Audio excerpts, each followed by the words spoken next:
Well, good evening and welcome back to our continued coverage of the India versus Australia cricket test match series. The fourth test match, the all-decisive important fourth test match between India and Australia, the first day. India completely crippled by the absence of main frontline bowlers and also some of their batters. In fact, Mohammad Siraj and Shardul Thakur leading the attack. But at the end of the day, India, one would assume, has done pretty well by restricting Australia to over 270 runs with 5 wickets down. But for some dropped catches, India could have been in a better position. Joining me now, the Tribune's sports editor, Mr. Rohit Mahajan. Rohit, at I think 274 for 5. Do you think India is comfortable?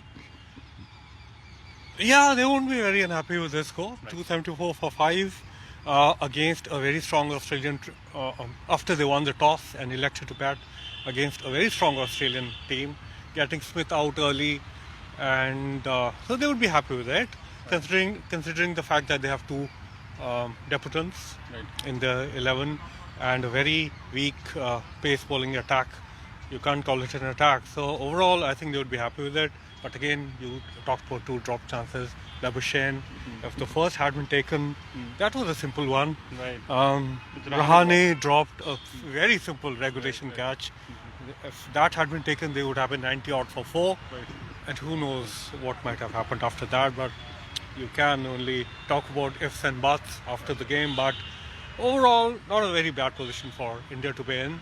A couple of wickets early tomorrow, they would be in with a chance to keep them below 350, perhaps. Okay. If you discuss these new bowlers, in fact, Mohammad Siraj, just 2 matches experience and he's spearheading your attack. One would assume not a bad performance given the fact that these are new players up against some of the finest batsmen in the world today. Yeah, exactly.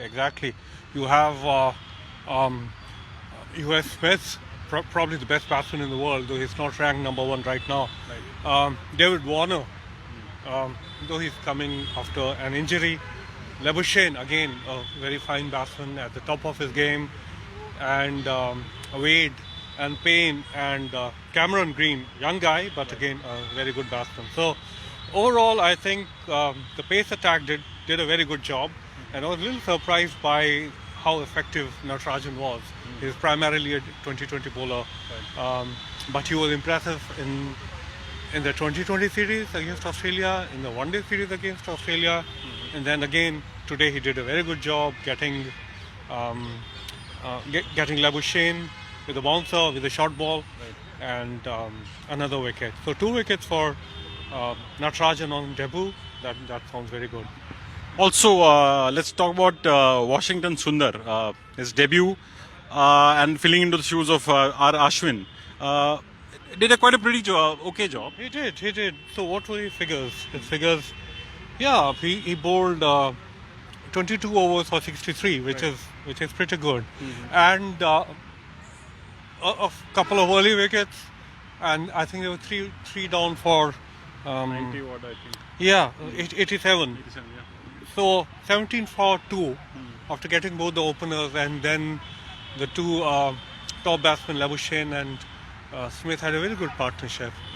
So despite that, I think they did manage to exert some sort of control. They didn't let runs go out of hand. Right. They didn't let the Australian batsmen dominate. So overall, I think everybody did a good job today, considering that it's almost an India A squad with almost all the first choice bowlers out of the 11. Okay, and the injury worries continue to mount. Navdeep Saini again pulling his hamstring. We're really not sure whether he'll be playing for the rest of the match. We're not sure, but at least today he couldn't bowl after that. Yeah. So you are left with effectively 4-bowler attack. So, I mean, what kind of session do you foresee tomorrow? I mean, what would be India happy with in the first few sessions tomorrow? Again, as I said before, a couple of wickets early, and then maybe the tail also tumbles quickly. They'd want that, but you never know. They have a few good tail-enders. Stark hits the ball far and wide, and Cummins can bat well. So overall, they would want wickets tomorrow, early morning. And And if you were Indian captain, I mean, which score would you look at, Australia to defend in the first inning? realistically, I think he would be happy with 350, considering everything. If he had gone to toss and had known that they would bat first and get 350, he would have been happy. But from 90 odd for 3 to possibly 90 odd for 4, that's something that they've lost out on. That brings in these element of dropped catches. This has been biggest drawback for India in the series, biggest minus point. I mean, India was supposed to be a good fielding side, but right through the series, they seem to be fielding miserably. Yeah, you know what? That's very curious. Some of these catches were very simple. Like today's, the one dropped by Rahane was a very simple catch. The one dropped by Pujara was tougher. So he got his hand to it and it could have stuck there. But the fact is that even Australia have dropped so many simple catches. Some of them have been very simple, elementary. And some of the catches which Australians have caught were sensational. And in the previous test, the fielding they put up was sensational in their first innings, especially. So, I mean, I wonder whether it's about the fact that they've had such a long break, and they Or could it be because a classic case of pressure of that India-Australia series? possibly that, but they are professionals. They won't drop so many catches. I think possibly it has something to do with the fact that they haven't been really fielding, practicing for fielding at all. They were stuck indoors for so long, for so many months, and then when they do practice, I'm not sure how much time they're devoting to fielding. And maybe over the 6, 7, 8 months that they were indoors, maybe they have put on a bit of weight. Maybe they have slowed down a bit. That may not show in batting, but that will show definitely in the speed you have on the field and the reactions, and that may show in dropped catches.